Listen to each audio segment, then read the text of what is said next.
Good to have you back. Good to have you back again. Again. Yes. How is everything? Again. Everything is so far so good. So far so good. Yes. This is the third time we're doing this? This is the third episode of Good Game. And how does it feel? So far, I think we explore so many things since it's just 3 episodes. I mean, this is the third Correct. episode. We talk so many things, and it's so fruitful to me. I think so too. Yes. What do you think? How do you feel? I feel the same, especially when together, when we listen to the episode, when we watch what we have, trying to find like the most interesting parts to turn it into shorts and reels and things like that. I kind of feel like, wow, we really talked about a lot of things that, Me too. I don't even realize that, actually we have so many topics to talk. Oh my goodness, we talk about that. True. Right? Kind of a little amazed about it.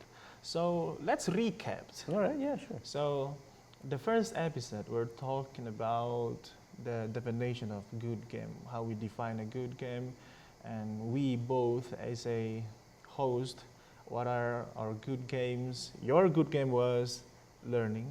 My good game was well planned, right? Yeah. In order to be prepared for the consequences. Right. And the second episode, I remember we talk about failure. Correct. Right? Yeah. So how we define failures, how to face the failure, how to live this failure, and important things is how to accept the failure. How to accept and how to grow from the failure, how to use it as a jumping stone. Yes, and today, the third episode, as the sequence of failure. Sequel. Yes. The sequel Then we're going to talk about growth. Growth. Okay? So, growth. From general perspective, how do you see growth? Well, I think growth is a process. First of all, it's not an overnight thing, meaning it takes some time. It's an ongoing thing. That's one.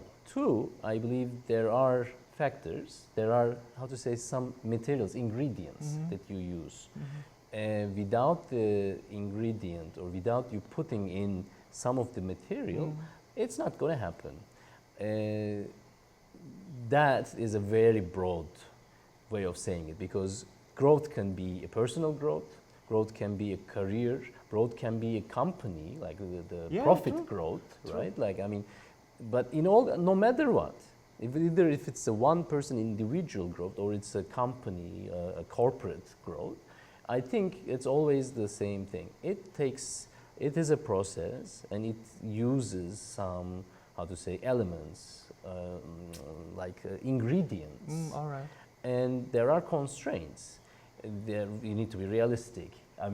You cannot just grow 50 centimeters overnight. No, of course. But you can grow 50 centimeters in 2 years when you're a teenager. In 2 years, you can become a tiny kid, become a big guy, right? Yeah, true. That's a very good definition of growth from the broad perspective. But to me, I have definition of growth as well, which I call it as the investment of time, efforts, and everything, and the fruits of all of the efforts. That's how I define it. Growth, right? No matter what is your field, where is your destinations. So all the investment in the process, like a time, efforts, failures, pain, pleasure over pain, or pain over pleasure, I don't know. So we're going to see the fruits after the storm experience of the tree. True. Right? Yeah, that's a very beautiful saying. Say it again, please. Like the silence before the storm. What did I say? The storm experience before. Let's say it's a fruit of the storm experience from the tree. That's such a beautiful way to say it, because I kind of feel, because the word the storm kind of reminds me of one thing. Growth is a painful thing. right? Like True. it is. I mean, True. it is a storm actually. True, You're true. just facing a storm. True. And like as you know, in nature, like there are many animals, for example, who change their skin, right? A snake changing his skin. I know. Like I've seen somewhere. There's a type of eagle that changes. It either decides to die away, Yes, or it just painfully just breaks the beak, Yes. and the new one Comes after. That's a growth, Right? Is it? I think it is, right? It is. But I think we can learn it in a narrow way where you love Stoicism, right? Me either. I like Stoicism.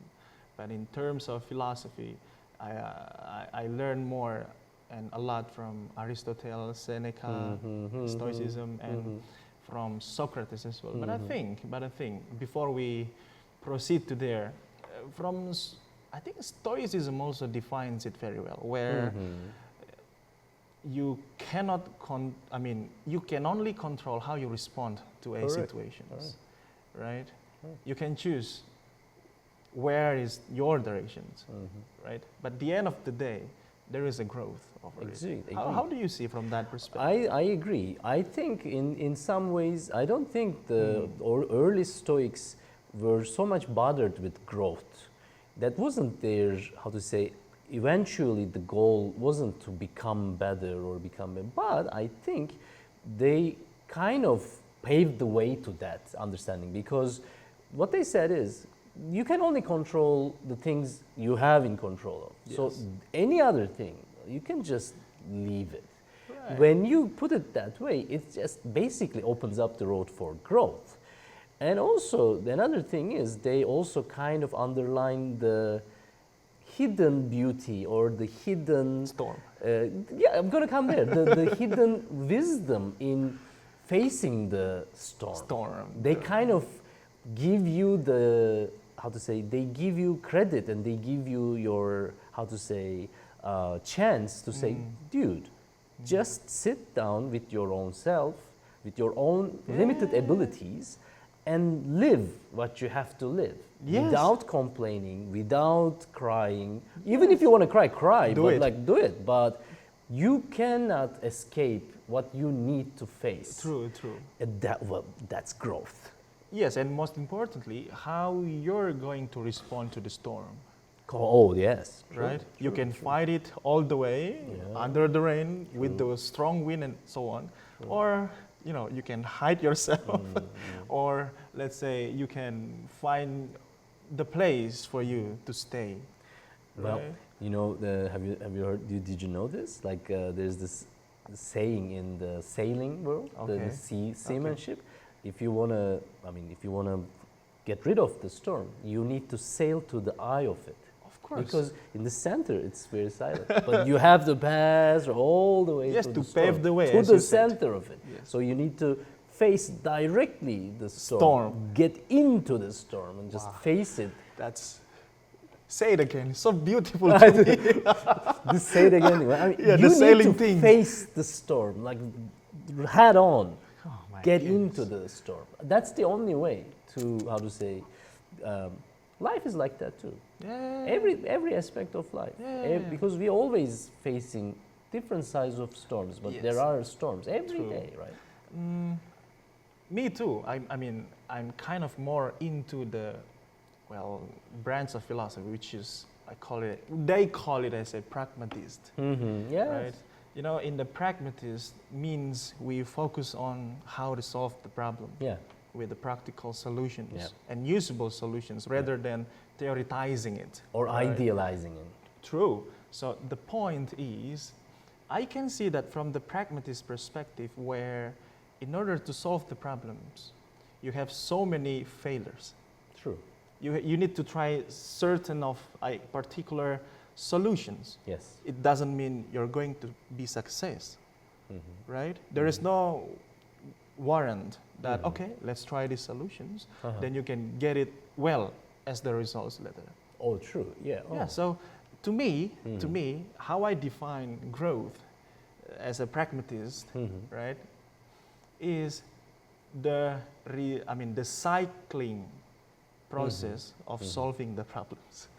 So did I understand you correctly? You're kind of using problem solving as as a process of getting better at it, True. pragmatically turning it into a device Yes. of growth, a Yes. device of getting better. True. That's so interesting. True. So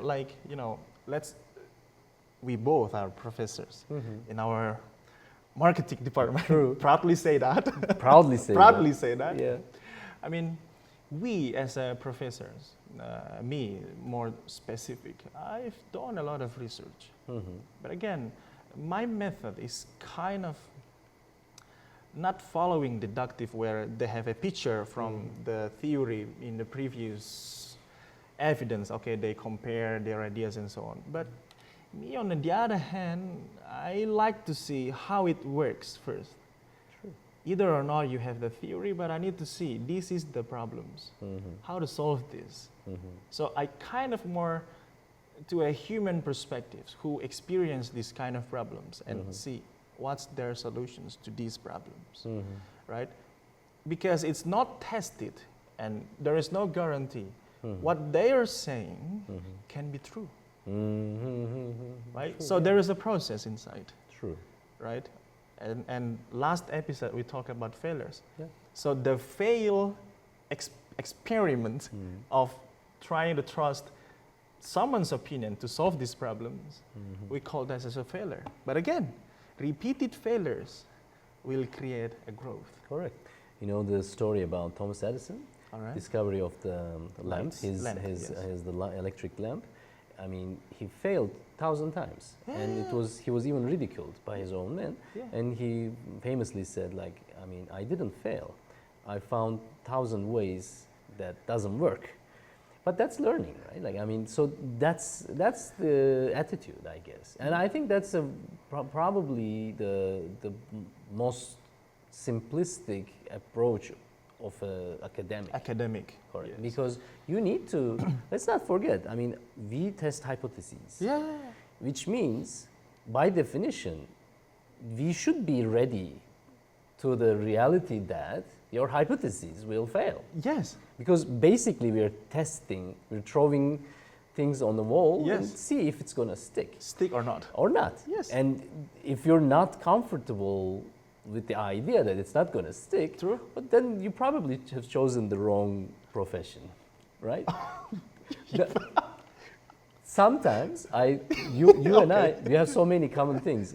Like you and I both like to ride big motorcycles. Yes, motorcycles. And I kind of like to ride like enduro, like in off-road, going on the mountain. Not everybody likes that. It's a different By the way, joy. I also like that. I know.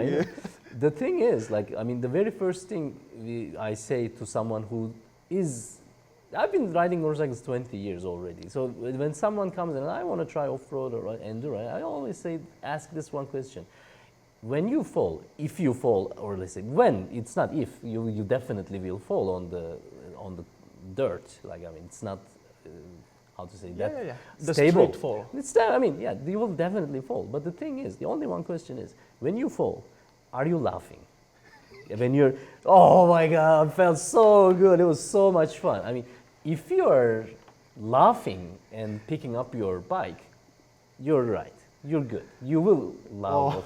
But if you're like, I'm so, if you're sad and if you're crying and if you're sad about your motorcycle being stretched, maybe it's not your thing. You need to be happy with it. The worst thing when we, traveling together, biking together, even you blame someone out of your own mistakes. Perfect. Why did you turn that time? Yeah, why did you do that? Why didn't you on your sign lights? My goodness, right? Yeah, right. But it's true. It's not easy, man. It's not easy. It's not easy. Not everybody's. In Chinese, we say "不是你的菜." It's not your thing. But if you can enjoy, again, from a motorcycling example, sometimes when you're riding in groups, there are always some people who say "Oh, let's go, we're late."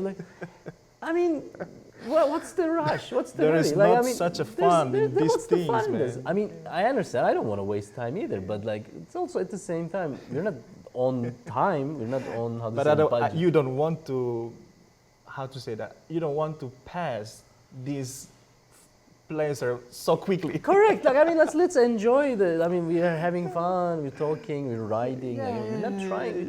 There's no point in rush. You need to enjoy. Really. If that's the case, back to the growth. So we kind of fly too much. Fly too much. I want to ask something, because that pragmatic approach in research is actually something that you inspired me a lot. Oh, really? We talked about this before. No. Thank you. How? Because I want to get back to that, because at the period in my research life, I was very frustrated and very unhappy about doing research, reading about research, doing my own. Very frustrated, because every time when I start a new project, or every time I'm kind of getting involved in some kind of topic, research area, start to read and think about it, I felt it's all the same. It's always a repetition, the same models, same theories, just change a little bit, put something, put a different factor, even change the methodology in some ways, use a different analysis. But basically, it's the same. It's always a repetition of things. And this is, I think what you just said is related to that. When some academics, or a line of academics are kind of in a way, in a rut, they're always doing similar things in some way. But there are people like you, which you inspired me in that sense, wait, we can come up with something from very pragmatic, from very real experience, from I know this exists because I personally living it, right? I'm experiencing it myself. So let's see if this hypothesis works. Is it a common? Let me see if it's going to stick. Is it a thing that what I'm experiencing is also a common thing? So coming up with not just finding theories or some research results that will connect in permutations and combinations in ways like, let's put this play with the data. No, let's come up, let's build it from our own real pragmatic experience. That was such an interesting thing. Please talk about that a little bit, because that inspired me a lot. I hope this might inspire other researchers like you did to me. Thank you so much. Oh, welcome. Thank you so much. We inspire each other. Thank you. You definitely ask these questions where, how to say that, serendipity aligns with our meeting today. Right. So today we had a meeting with a PhD, a group of PhD students. Then they try to present their ideas about their research. Right. So one paper talk about the brand and so on and so on and so on. But again, after all the presentations, I come back to myself again by asking them, what is brand? Get back to a very basic question. Get back to the very basic in order to understand all the things that you talk about. So I asked them, how you define brand? And some PhD student research about AI and sustainability. Then I said, what is sustainability and how AI can disrupt the sustainability things? I would say they are not failed to answer the questions, but they're not giving the best. Meaning they're still unstable with what they understand. They're not stable. They are still unstable with their answer. With their understanding. So then I come to the stage, to the front, then I draw all the things. So brand, this is brand. How you define brand? Let's say brand is a person, brand is a company, brand is a product, brand is a what, right? And then after that, I draw so many things from their stories. Then from this scratch, then we define some connections between all these things, brand, person, and so many things. And then at the end of the day, I said, when you develop the theory or the concept, make sure it works first. Works based on your logic. So whenever you build the concept, and this concept will be logically acceptable, at least to you and people surrounding you, meaning have the same expertise as you do, like and a professor or a PhD scholar and so on. Make sure it works first, right? And then after that, from these 3 circles, right, I asked them, can we develop one framework out of this? Then they said, maybe 1. Then I developed 5. Okay. So my point is, first, I quote myself last time in the meeting. Research is about, especially from the pragmatic perspective, make sure first your hypothesis is right, right? From the practical perspective. Experience. And second, publish your works. Make sure the editor accepts your logic. Okay. And then the third, when your published papers cited by so many people in a year or in 2 years, in years, let's say 1,000 times, that means people are accepting, even following your logic. True. Right? True. So if you ask me, make sure first you have a solid definition from the practical perspective. What are you going to do?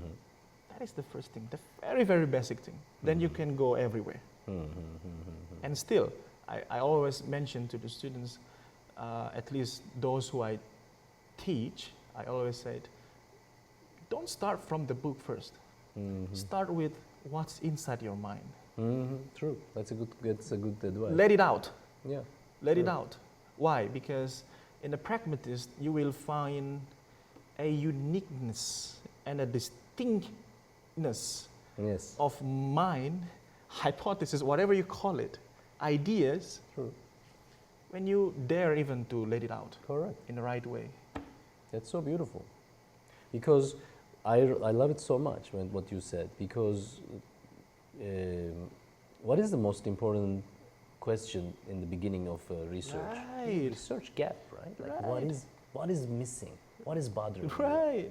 you? I do the same thing. I ask my students, I ask myself actually, same thing. What's bothering me? There's something wrong. There's something missing. Yes. That's the best approach in starting a research. Like, find something that bothers you, that doesn't make sense, that you don't really understand, that doesn't, in a way, makes you uncomfortable.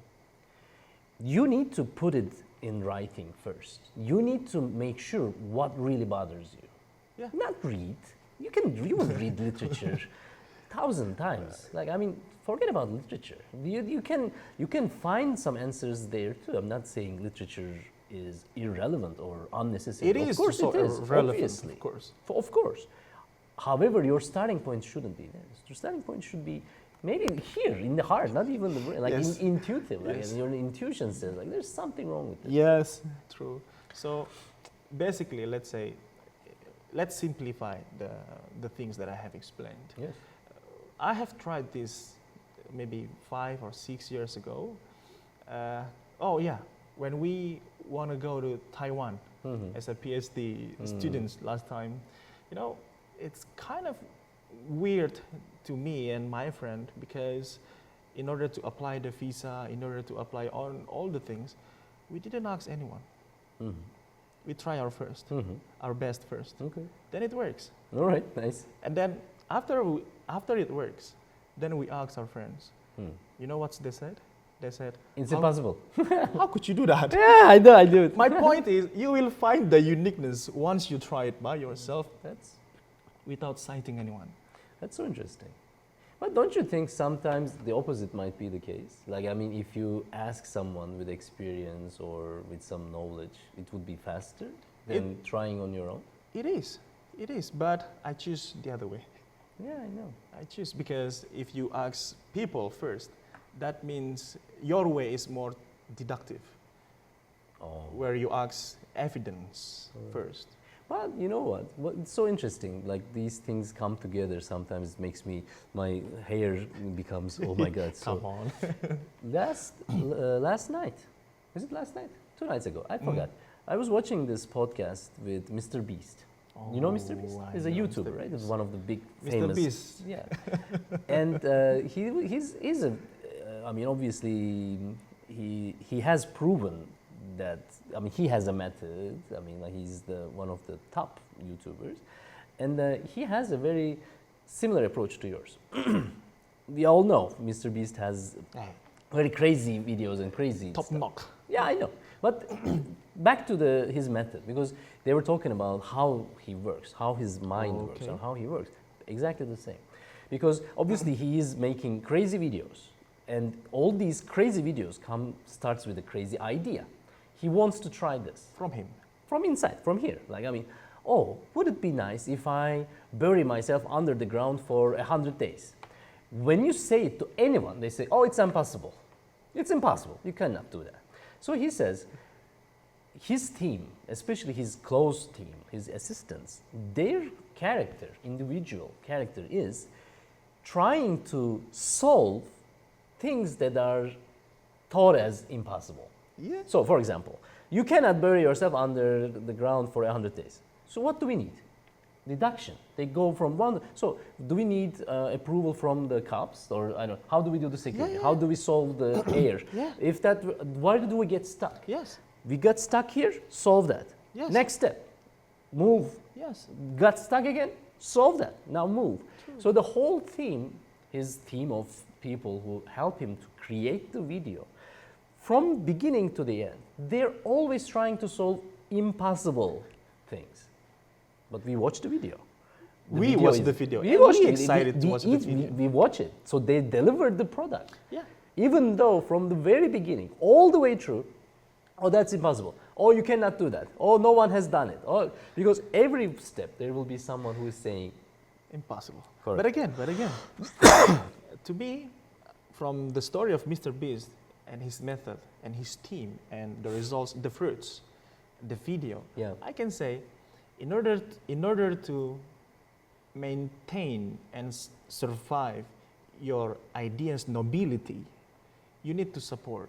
I mean, you need support, right? But again, your nobility of idea is executed. True. It is recorded. True. And it's there.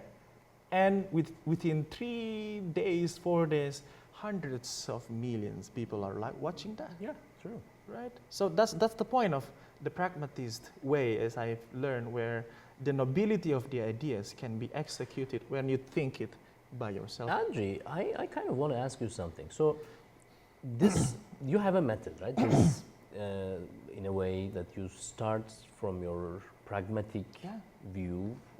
Yes. Doing this kind of research, is it something you see somewhere, learn from somewhere, or is it totally something you came up on your own, like in your own struggles as an academic? I'm very curious about that, because that's it sounds like it's a very solid foundation. That's why I'm curious.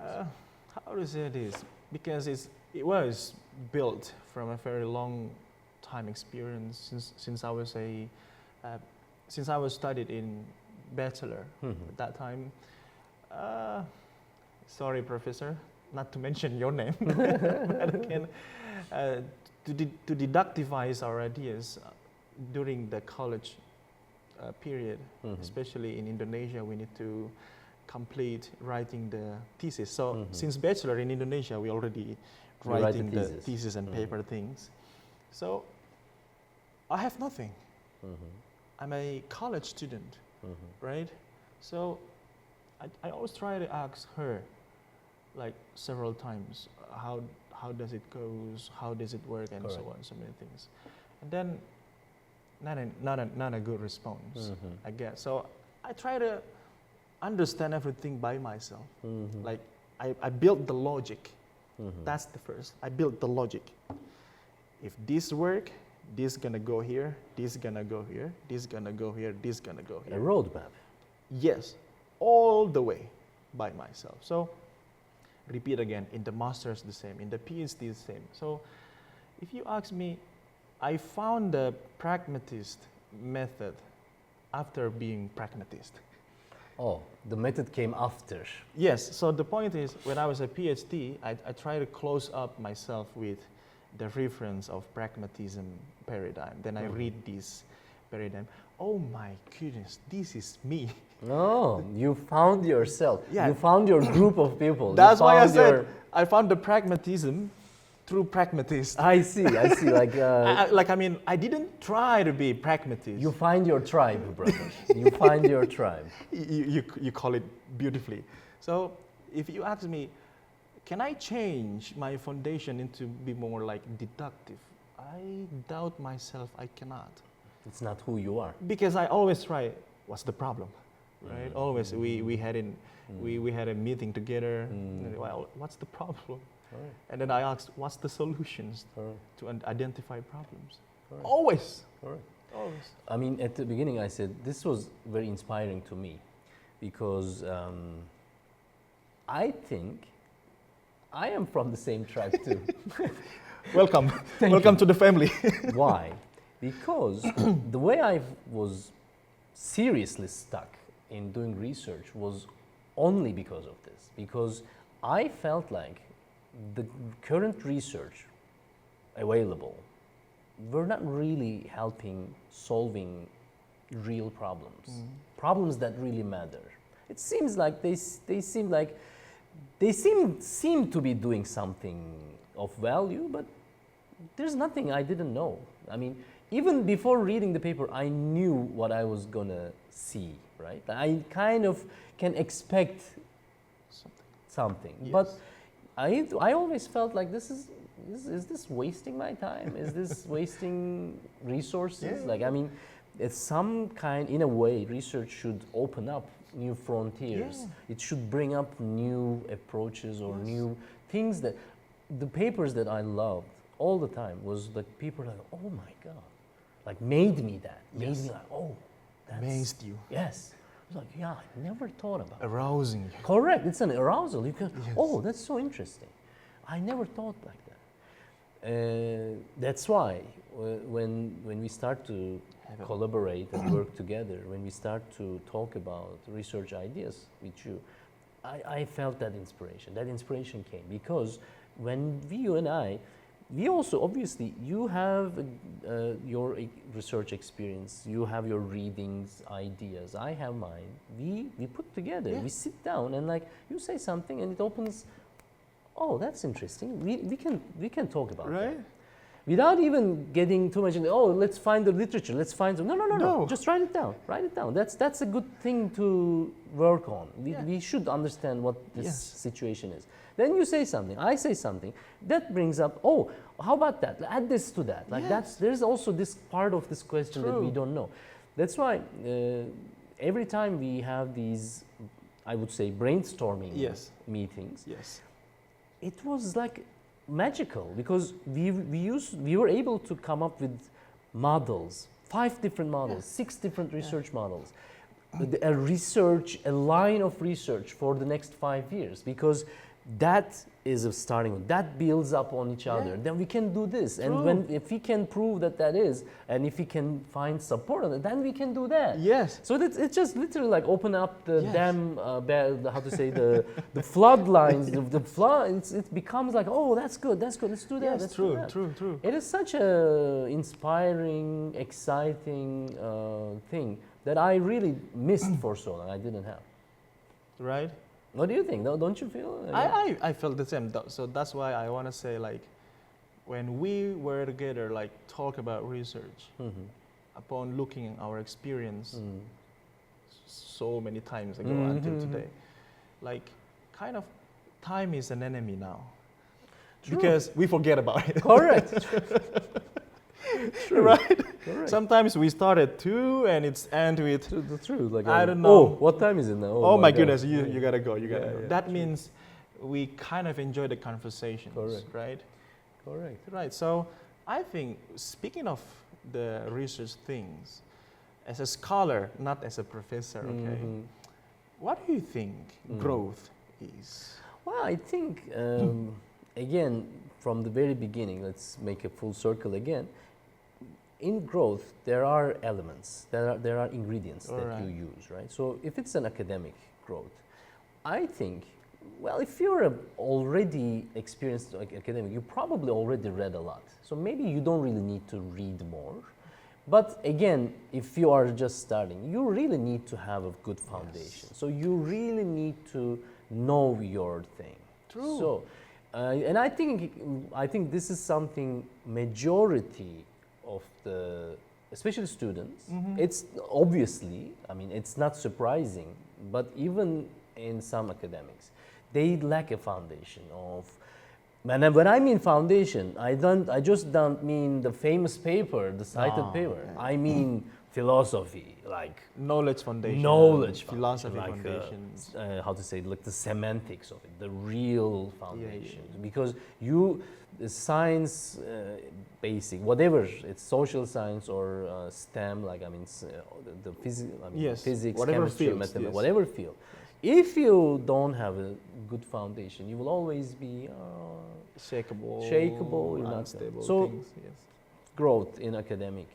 You need to build up your foundation. Right. Read, study, think, Right. write. Like I Right. mean, there are many ways to build that, but and it takes time. Takes time. It's not going to happen overnight. It's not going to happen in a couple years. I mean, master plus PhD, even from bachelor actually, if you're that into it. Yeah. I mean, that's a year, decades of work. Then again, another ingredient is, I think, because time, you said, is limited. Yes. What I really enjoy about growth in academic is you don't just read, but you have to write. You need to produce. All right. Deliver.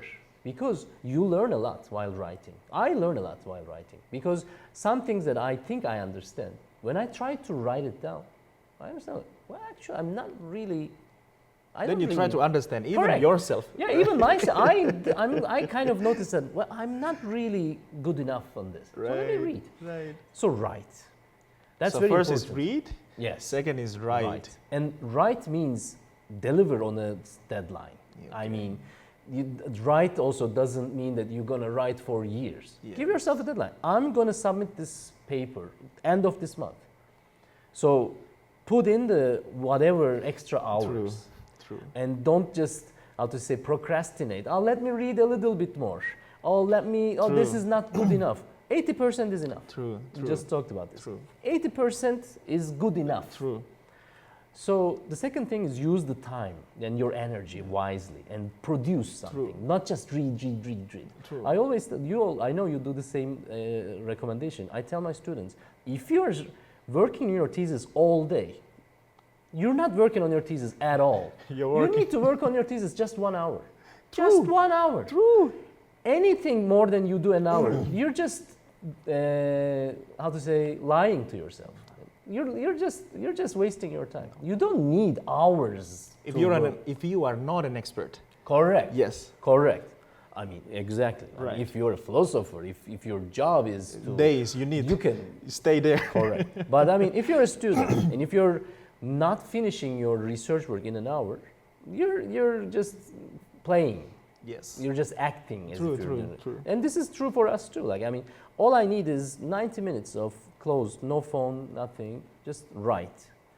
So that's 3. And another thing for the growth is, I think, just face the fact that it's gonna hurt.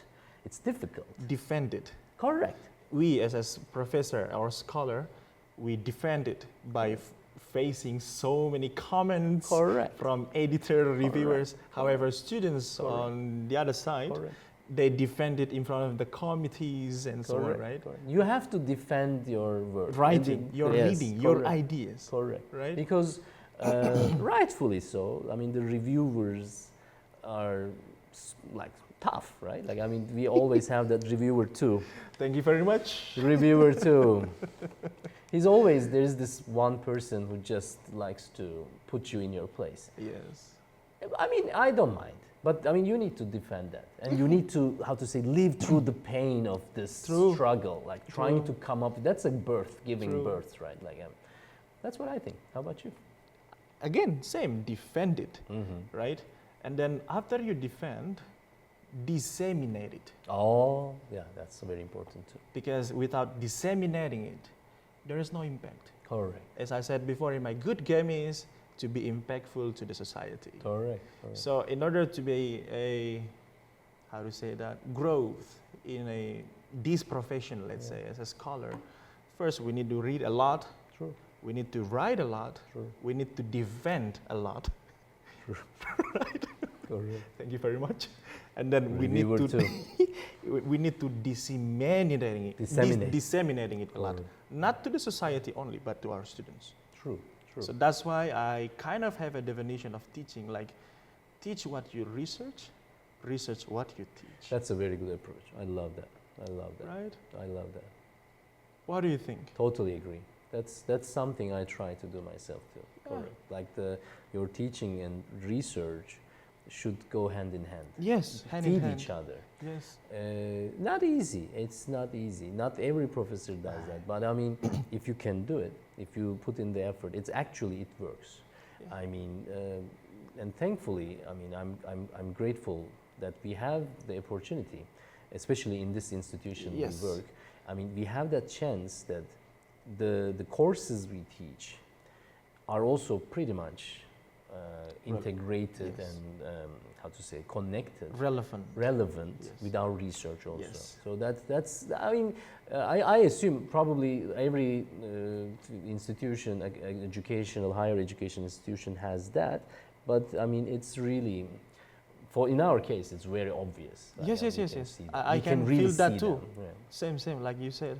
Because we both of us, we come from different educational, institutional Yes. backgrounds. So we have seen other places too. We have seen kind there. of, we kind of know how things work in other places. This one is particularly good for that. But I think, I mean, we've defined what's the meaning of growth, how the philosophy ways of Stoicism and Pragmatism, and maybe Aristotle. Okay, we can also learn that because basically, to be virtuous, right?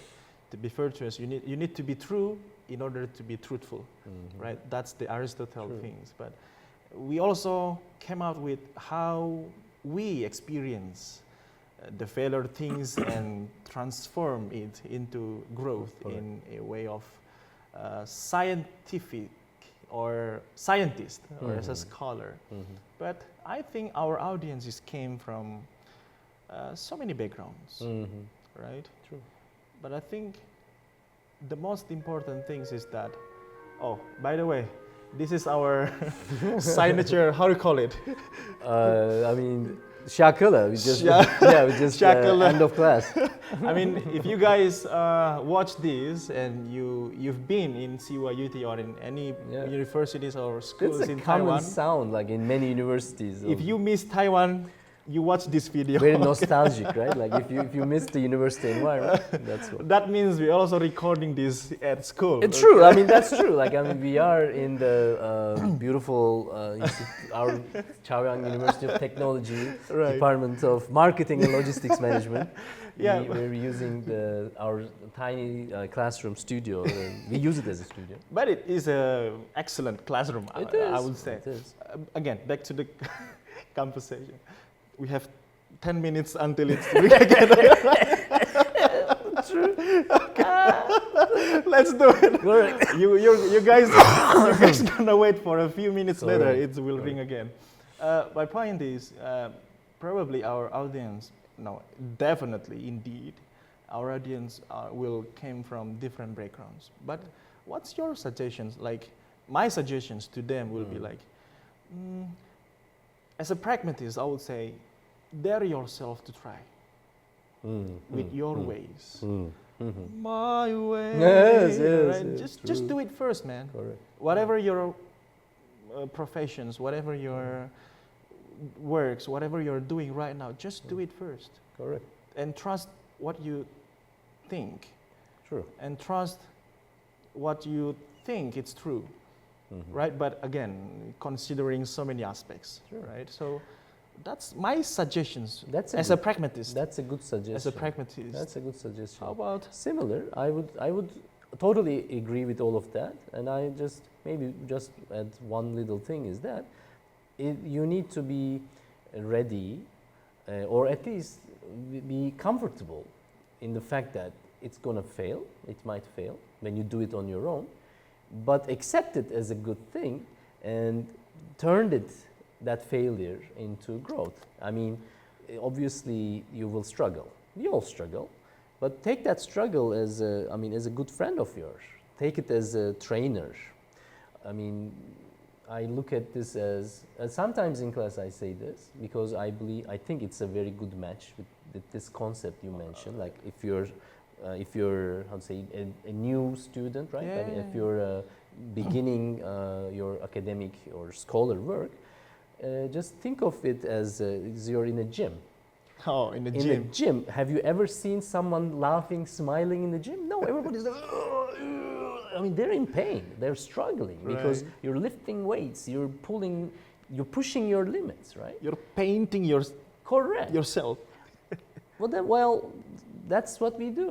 I mean, this one also is doing a similar thing. Like, I mean, you should look at the process of this failure and learning is as a gym training. Then of course it's gonna hurt. Right. That's how you grow. That's how your muscles grow bigger. That's how your brain muscles grow bigger Right. too. You need to sweat and it's so difficult. Oh my God, I don't know, I got stuck. No, but that's how you do it. I'm imagining it. Yeah, right.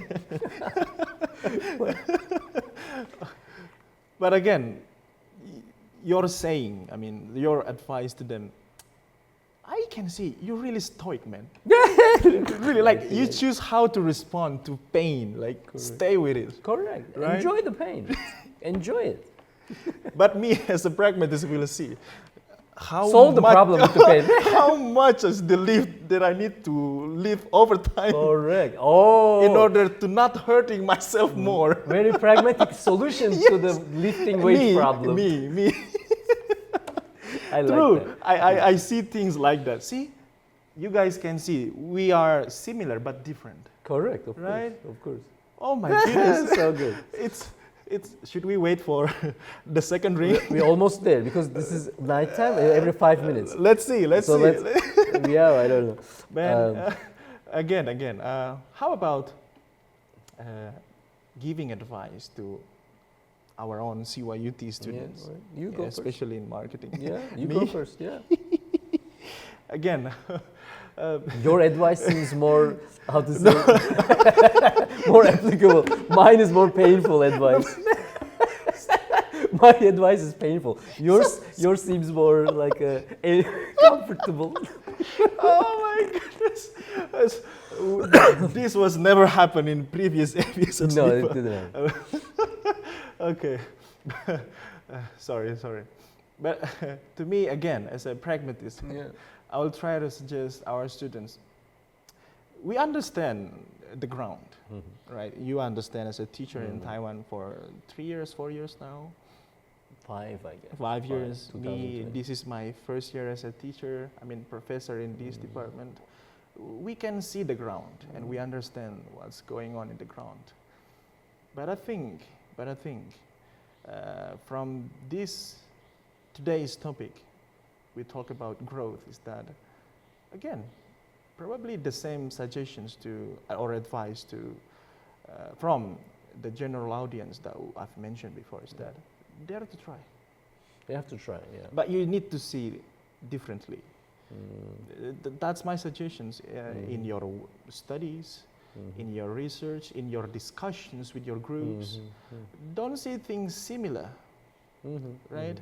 So whenever you try to enter the class, when you see some friends are sleeping, right? Come on, man, we need to listen to the teacher, True. right? We need to listen something. That if me sometimes say things, like I said, everywhere, you can raise your hands, teacher, this is not right. You need to say things like this, right? So I think dare to try.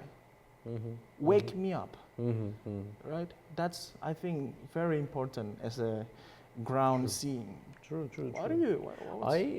I think it's a very necessary thing to have that open mind and have a more, how to say, questioning approach, even to the law professor, even to the paper.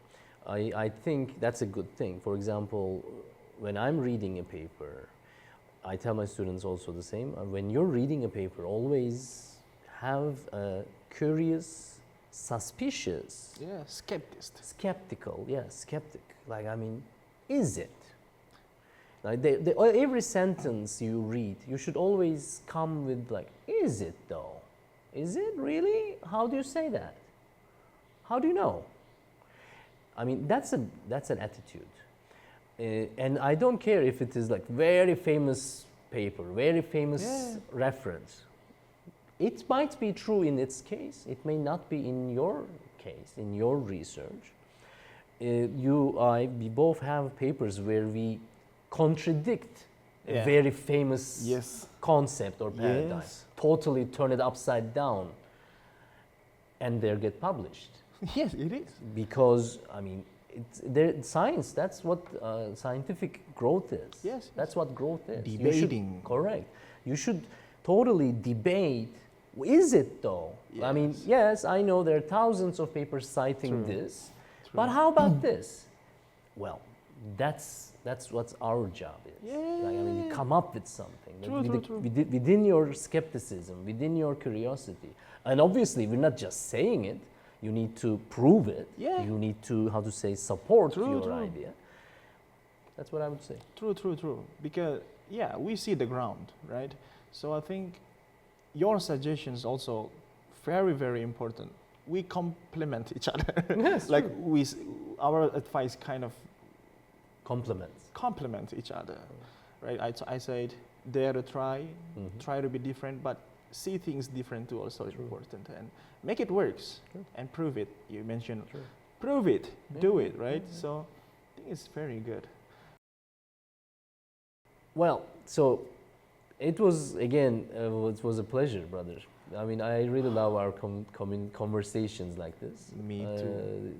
Today we talked about growth in academic, and we first defined what growth is and how do we define. We look at it from different approaches, different philosophical approaches, and we also turn it into a more practical, how we do it in our research, what kind of recommendations we have to the students.